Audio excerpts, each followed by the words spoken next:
김태현의 정치쇼. 소장이 네.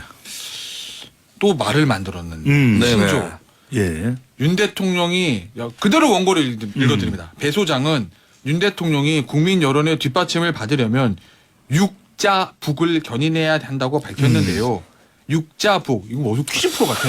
대상이 지금 누구인가요? 육자북. 삼부작입니다. M여중, 대륙주, 육자북. 서서히 화제가 되고 있는데 서서히 화제가 지금 되고 있습니다. 육자북이 뭐냐면은 육자북. 육자북을 잘 하셔야 돼요. 잘 두드려야 된다. 이게 순서가 중요해요. 그래서 이제 이게 거꾸로 되면은 이게 순서가 안 맞으면은 말이 안 만들어지거든요. 그래서 60은 뭐냐면 60대 이상. 왜 그러냐면은 윤석열 대통령이 지금 이상민 장관 경질해야 된다, 조치해야 된다고 해서 안 하잖아요. 그 이야기는 뭐냐면 근데 안 했는데도 지지율이 한국 갤럽 기준으로 해서 오히려 1%포인트가 올라가. 이건 뭐냐. 지금 대통령의 지지율이 이제 임기가 10% 지났습니다. 90%가 남아있어요. 그리고 1620여일이 남아있어. 그러면 대통령이 적어도 30% 이상은 가져가야 된다. 그러면 60대 이상은 왜냐하면 60대 이상이 전체 유권자의 30%예요. 그러니까 60대 이상을 꽉 붙들고 있으면 30% 가까이는 유지된다. 그다음에 중요한 게 뭐냐면 경제. 좀 과학적인데? 윤석열 대통령이 지금 경제 관련해서도 이슈가 있고 안보 이슈도 있고 지금 G20이 갔단 말이에요.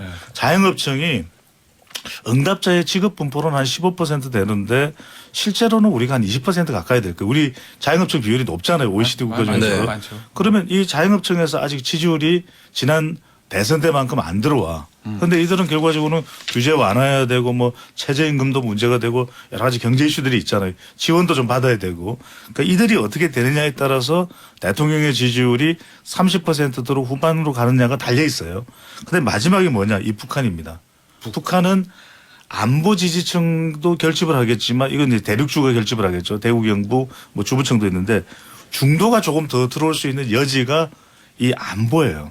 왜냐하면은 20대에서도 북한 미사일에 대응하기 위해서 한미 1까지 포함해서 일본까지 포함해서 대응을 하고 합동연합 훈련을 하는 것에 대해서는 공감도가 높거든요. 그렇다면 결과적으로는 대통령의 앞으로의 이제 남아있는 임기 동안에 바로 이 부분이죠. 지지율을 그대로 현재 지지율 정도에서 유지하기 위해서는 60대 이상 6. 그다음에 자영업층을 더 견인해야 경제에 대한 평가를 받을 수가 있는 것이고 마지막으로 이제 북한까지 해야 중도층 일부라도 들어올 수 있다. 알겠습니다. 예.